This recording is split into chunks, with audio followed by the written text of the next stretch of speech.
If you treat your stream like a business, you're not gonna go take out a loan for a business and then like do nothing with it. If you really want to achieve the goal of becoming a Twitch partner, you have to put in the work. Hello everyone, and welcome back to my channel. Today we're going to be talking about how to become a Twitch partner, my experience with becoming a Twitch partner, and some tips to help you get there faster. So make sure to stick around because that's going to be a little further into the video. As a quick intro, my name is Hannah. I'm a Nintendo gamer, a streamer, a mom, an anime lover, and I make gaming videos and streaming content here on YouTube. If that's something you vibe with, wink wink, make sure to hit that subscribe button. Now, without further ado, let's get into it. To give you guys some context, I've been streaming on Twitch since 2015. That's 9 years. Hopefully that didn't age me too much. And I've been partnered on Twitch for 6 years. When I found Twitch, it took me all of 5 minutes to realize this is something that I wanted to do. I've had a huge passion for video games since I was little, and the fact that I could grow a community around them and perhaps even make money was something that I could only dream of. Becoming a Twitch partner is a huge milestone in a Twitch streamer's journey. And for me, it's really been a goal since the very beginning.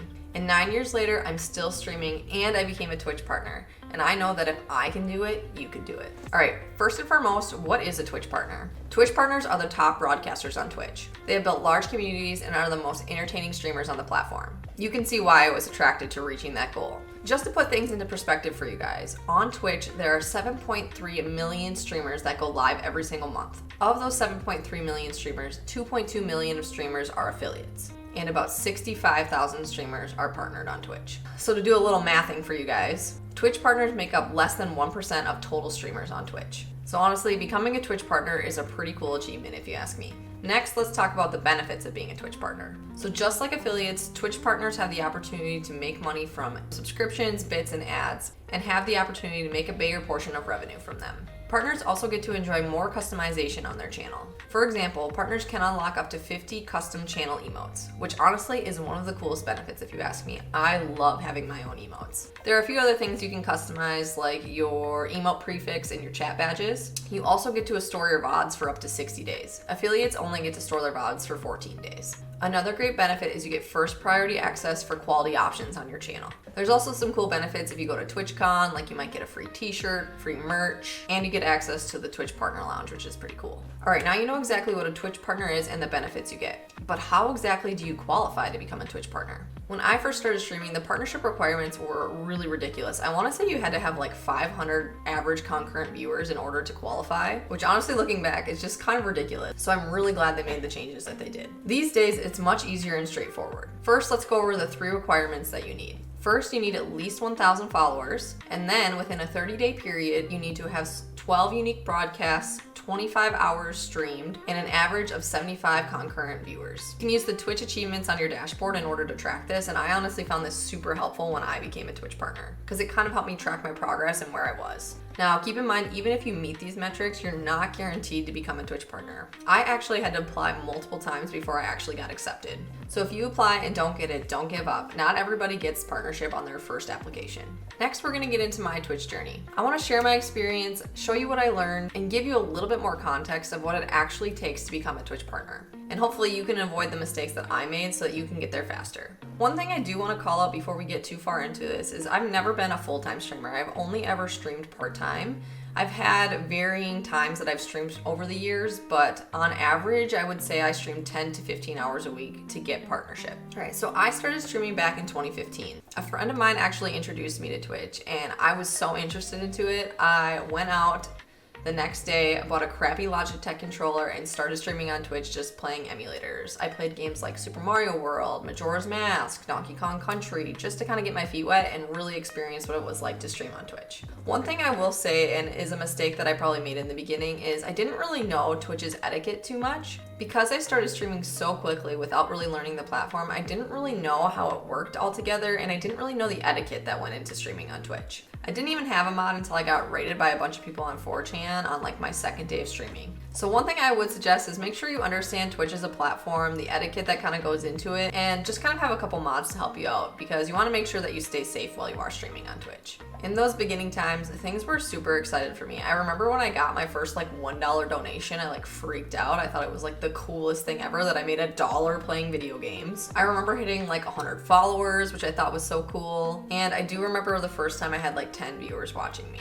I thought that was like the neatest thing, that 10 people wanted to watch me play video games. When you first start streaming, you're gonna have that feeling of just excitement, those little like moments that keep you excited and keep you going. And one thing I do want you to remember is like what that feels like.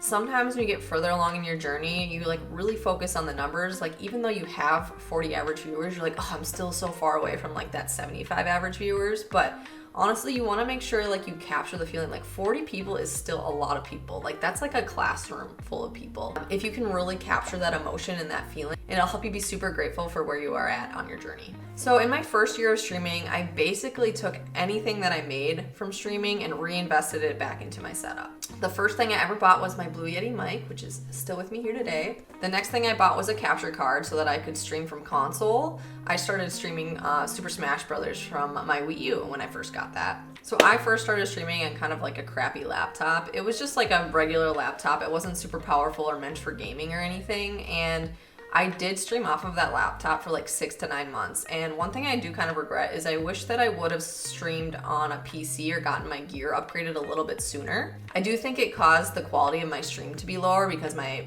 computer just couldn't handle like a higher quality stream. So when I did upgrade, I think things got a lot better, but I do think I missed out on some opportunities of attracting viewers, because some viewers will just leave if like the quality of your stream is at a low point. So that's one thing I would say is you definitely want to make sure that you have decent streaming gear so at least you can stream at a decent quality. But yeah, back to my story. So I started playing Super Smash Bros. For the Wii U with my capture card, and I have a lot of fond memories from those times. I stayed up way too late, but I made some really close friendships over that time, and some of those people are still in my community today. But I decided to try a bunch of other stuff. I kind of decided that the Smash community wasn't for me. I love playing Smash, but I do feel like that community was a little bit toxic, and at the time it was harder for me to handle. Now I have like very thick skin, I feel like, when it comes to that stuff. During that time I had a lot of stress in my life, and it was just like something extra that I didn't want to deal with, so I started to explore and play a bunch of other games. I just started trying everything. I played retro games, I played indie games, I played Star Wars Battlefront, played Mario Kart, I started speedrunning Kirby Crystal Shards. I did a little bit of everything. But honestly, I always kind of came back to Nintendo. Nintendo just has like this special place in my heart, and I love it so much, and I do feel like my community is really built around Nintendo, but we'll get into that more in a second. So during this stage, I did grow my average viewership to around 20, but I did jump around games a lot, and I do think it was hard for my community to kind of grab onto everything that I was playing. I did have my very loyal viewers that would kind of watch me play whatever, but I just found it was like I was stuck at an average viewership of like 15 to 25 for a really long time. And that comes to another point is, I would say if you want to become a Twitch partner, going the variety route is a lot more difficult than picking a game or picking a niche that you can stream. What I found while I was streaming variety is just that it was much harder to grow my average viewership, and I think it was just more unpredictable for my community to figure out what I was going to do and to kind of just like get into what I was doing, because I was just like kind of all over the place. Now, if you want to be a variety streamer, go for it. There are some exceptions out there of people who have become very popular Twitch partners by playing variety. But I do think that majority of people that become Twitch partners really get there from like one game or like a niche of games. For example, one of my favorite streamers is Barbarous King. He became a really popular Twitch streamer by playing Super Mario World ROM hacks and Mario Maker.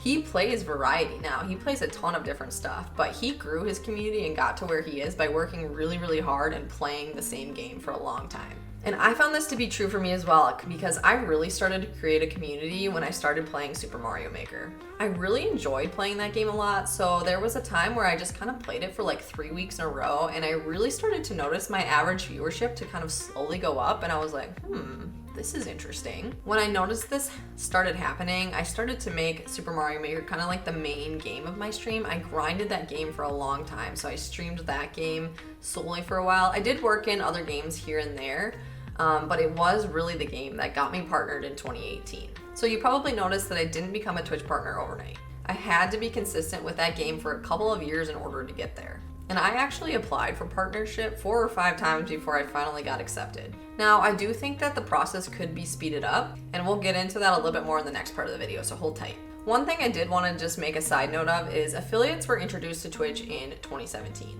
And I was an affiliate for about a year before I got partnered. But honestly, affiliates were pretty minimal at the time. I think we got a total of like 3 emotes, like 1 for each tier of subscription. But honestly, I think it was a huge win because I actually got to receive subscriptions on Twitch, which was pretty cool. All right, so jumping forward to today, I still have not streamed full time. I've continued to grow my stream and just try to grow more as a creator. Becoming a Twitch partner was probably one of the biggest milestones I've ever had. And honestly, like the first stream I had after becoming a Twitch partner and celebrating with my community is one of the memories that I will like remember for the rest of my life. I have my community to thank for that. I honestly could not be surrounded by a better group of people. I love my little hypo cuties, and I will say my path to becoming a Twitch partner really helped me grow as a person, and it showed that I was capable of doing something hard. And it's honestly something I'm super proud of. I'm gonna try not to tear up talking about it because it is very special to me. All right, so now let's get into the reason why you're here. Let's get into tips for growing your Twitch channel and how to become a Twitch partner faster. And you're gonna wanna stick around for the last tip because I think it's the most important. One of the most important things you can do to help grow your channel is to post content to other social media platforms. Just streaming on Twitch is going to be very slow going. There's not a ton of discoverability on Twitch. There is a little bit better than there used to be, but it's still so much better if you can grow a community outside of Twitch and invite them to your channel. The more viewers that you get on Twitch, the easier it is to grow. So if you can get a little bit of a start from using other social media platforms like TikTok, Instagram, YouTube, that will be a really big help for you. Another tip that you probably hear all the time is you need to stream consistently. And really what I mean by this is like, don't be lazy. Becoming a Twitch partner is challenging, and the reason that they have the requirements of, stream 12 separate days and stream for a total of 25 hours is because it's really gonna push you to be a consistent streamer. If you wanna become a Twitch partner, you can't go live 1 day a week and kind of hope for the best. You have to be willing to put in the effort. Another good thing about this too is then your community knows when you go live. So being consistent is great for those reasons. Another great thing you can do is get your viewers excited to join your stream by doing some type of event. In my streaming career, I did a ton of different things. I did giveaways on stream, I did cosplays on stream, I did charity events, I did 24-hour streams. Like, you want fun things that your community can get excited about so they can come support you. Another really simple one that I did was every single Sunday I did viewer levels on Super Mario Maker. So that means people could come in, submit their levels to me, and I would play them, and it was just something that they could get excited about. Even if they didn't always get their level played, it was something that helped them feel more a part of the community and just like closer to me as a streamer. Another thing that's really important as a streamer is you need to make sure that you prioritize your mental health. Streaming is just one of those jobs or careers that it can be really easy to fall into a rut. I think a lot of it is just because we're like sitting in a basement, playing video games, staring at a screen all day. So you do want to make sure you prioritize your health. Make sure you're eating healthy, make sure you're getting exercise, make sure you're getting enough sleep, make sure you're getting outside and getting sunlight. Honestly, for me, there was a time where I just felt like the only thing I could do to be a better streamer was to stream more. And honestly, if I took the time to rest, I showed up better as a streamer, and every time I did stream, it was like a higher quality stream. There was times where like I was super burnt out because I was working a job all day, and then I would come home at night and I was just exhausted, and I'd be streaming and I could like barely be interactive. I'd just be sitting there like, and like I just had no energy. So making sure you protect your mental health and just like your health in general will make you that much better of a streamer. I mentioned this one earlier, but you want to make sure you have decent gear. Now, you don't need to have super fancy gear, and I don't want to discourage you from starting to stream if you don't have the perfect setup, but kind of do what I did and, use the money that you make in order to kind of upgrade your stream. I don't want you to be held back because you don't have all the equipment you like. But at the same time, you want to make sure you have decent equipment so that if people do tune into your stream, it's not like all pixelated because the bit rate's all over the place and stuff like that. You want to make sure you have decent gear so people like have a quality stream to watch. Another tip that will be extremely important in getting you there faster, and what I have mentioned already, is you want to make sure that you pick a niche or a game to stream. It'll be much easier to grow a community, you'll be a really great expert at the game, and your community will kind of know what to predict from you. Now, this doesn't mean that you can't play other games. It's just you need to be a little bit more strategic about it. So if you stream 3 days a week, 2 of those days maybe are focused on your main game, and then you have maybe another day where you do a different game. Or what I've found to work really well is if you're going to do like 4-hour streams, the first 2 hours you do your main game and then you switch over to play a different game. And that way your whole community is there, and then if they're interested, they can stick around and watch you play the new game. My next tip is you want to pick a game that you can grow in. So this is a little hard to get into very in depth in this video, but basically the biggest games on Twitch are the hardest ones to grow in. For example, maybe you're playing a game that's super popular like Minecraft or Valorant or Fortnite. Those categories are the hardest to grow in because there are a ton of streamers in that category. So basically, if you're just starting out, people are gonna have to scroll all the way down to the bottom of the list to find you. To make things easier for you, you wanna pick games where there are a ton of viewers but less streamers. Basically, you wanna find games where people don't have to scroll as far to find you. If you're interested in that topic, let me know in the comments and maybe I'll make a video on it. My next tip is give your community value by engaging with them. The more that you can get to know your community, the better and more engaged and more connected they are gonna feel to you, and more likely they are gonna to come back and watch your stream again. Next thing, let's talk about networking. Networking as a streamer is more like just making friendships. Like, you want to collaborate with people that are similar to your size, have similar interests to you, play similar games to you, and you really just want to approach networking as a way that you can like connect with people. You shouldn't be approaching somebody just to get a benefit out of them. My best suggestion if you want to network is just go hang out in other people's streams that are like you, that you enjoy, and get to know them. Show support by hanging out in their stream for 20 minutes and talking to them, or sending them links to helpful articles to help improve their stream, or asking them to play games or hang out in Discord. The more connections you have, the better, and you just never know when knowing somebody could help you out or if you can help somebody else out. Another tip I would have be have some type of branding for your channel. Now, this doesn't need to be super fancy, but if you can help make things look a little bit more cohesive by having like the same color panels and the same color overlays, and maybe your profile picture has a little bit of branding on it or something like that, just to make things look a little bit more cohesive, will make your stream look a little bit more sharp and help people take you just a little bit more seriously. My next tip has to do with how you present yourself on stream. Some of my biggest pieces of advice are just like, make sure you're always talking, have a persona or like a happy personality that people like to be around. Now, there are streamers out there that have different attitudes, and really it's just like being yourself or finding how you can like express yourself the best way. But I will say you don't want to be just sitting in your stream like playing video games silently, like, oh hey, yeah, I'm good. No, don't do that. And finally, my last tip is treat your stream like a business. If you were running a business, how would you run it and how much time would you put into it? You should always be focusing on your personal growth and just finding more ways to improve yourself.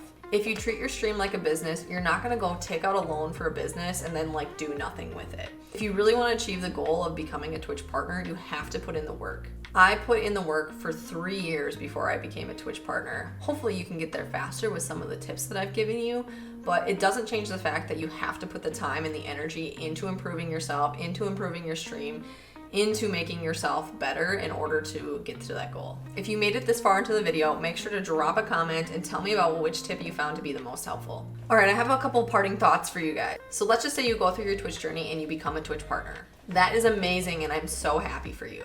Becoming a Twitch partner is a huge milestone, and it can help propel your channel even further. My advice is, once you become a Twitch partner, do not let off the gas. I've seen people who reach this goal and then they kind of slow down and they're like, oh, I did it, like cool, I don't really need to do anything else, like sweet. Honestly, no, like Twitch partner isn't the end goal. It's really the beginning, and it can really propel you if you want to make streaming or Twitch a full-time career. Becoming a Twitch partner is definitely attainable if you stay dedicated. Keep working hard and keep believing in yourself even if you have hard moments. Thank you guys for watching, and shout out to my Haipu community for always being there and being a super supportive community. You guys have helped me get to be where I am today, including being a Twitch partner. If you guys enjoyed this video and found it helpful, make sure to give it a like and subscribe to my channel. Bye!